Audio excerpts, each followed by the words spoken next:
ça va bien se passer. Oui, peut-être.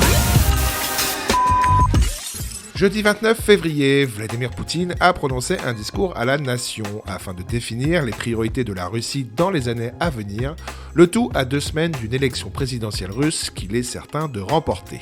Vladimir Poutine en a profité pour répondre, sans le nommer, à Emmanuel Macron, lequel n'avait pas exclu, lundi 26 février, l'envoi de troupes européennes sur le sol ukrainien. Et vous allez voir que la réponse de Poutine est assez brutale.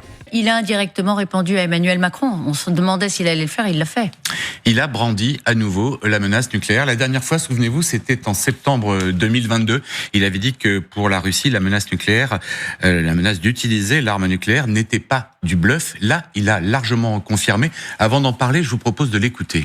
Ils doivent comprendre que nous aussi, nous avons des armes.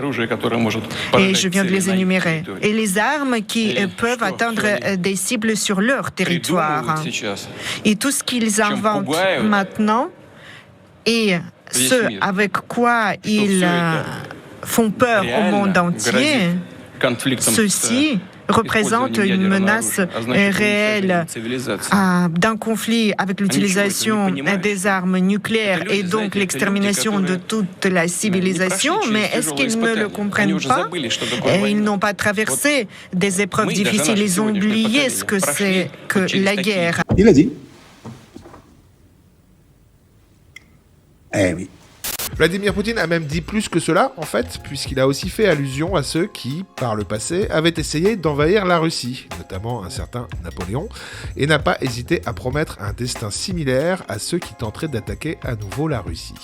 Ils envoient des contingents militaires en Ukraine, mais nous gardons à l'esprit le sort de ceux qui envoyaient leur contingent sur le territoire de notre pays, et maintenant ceux qui veulent pratiquer l'intervention dans nos affaires intérieures devront comprendre quel est le sort qui leur sera réservé. On n'est pas dans le pâté.